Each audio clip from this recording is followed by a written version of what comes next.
இல்லை. இதற்கு மேல் இந்த வழிகளை தாங்குவதற்கு இந்த உள்ளம் தகுதியானதல்ல. இந்த உள்ளத்தில் உன்னுடைய அமைதி வேண்டும் இறைவா. இந்த உள்ளத்திற்கு உன்னுடைய நலவு வேண்டும் இறைவா. இந்த உள்ளம் உன்னுடைய மருந்தை எதிர்பார்க்கிறது. இந்த உள்ளத்திற்கு ஒரு அமைதி ஏற்படுத்தி இறைவனிடத்தில் பேசினால் போதும். இறைவன் அதற்கான ஏற்பாடுகளை செய்து விடுவான். இந்த காலம் உங்களுக்கு வேணால் கடுமையான காலமாக இருக்கலாம், கவலைக்குள்ள காலமாக இருக்கலாம், சில இழிவுக்குரிய காலமாக இருக்கலாம், சில மனதுகள் ஏற்றுக்கொள்ள முடியாத அளவிற்கு நிகழ்வுகள் நிகழலாம். ஆனால் அல்லாஹ் காலத்தை எப்போதும் மாற்றக்கூடியவன். எப்படி வேணாலும் காலத்தை மாற்றுவான். இன்று கவலை உள்ள காலம் நாளை அமைதிக்குரிய காலமாக மாறலாம், மறுநாள் அமைதிக்குரிய காலமாக மாறலாம், உங்கள் நலவுக்குரிய காலமாக மாறலாம்.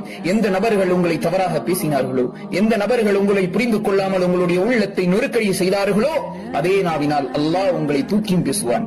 அதே நாவினால் அல்லாஹ் உங்களை பற்றி சிலாகித்து பேச வைப்பான். அதே நாவினால் உங்களை மதிப்புக்குரிய வார்த்தைகளை வைத்து பேசவும் வைப்பான். கவலைப்படாதீர்கள். இன்னமா அலுஸ்ரி யுஸ்ரா, அனைத்துக்கும் ஒரு காலம் இருக்கிறது. துன்பத்துடன் தான் இன்பம் இருக்கிறது.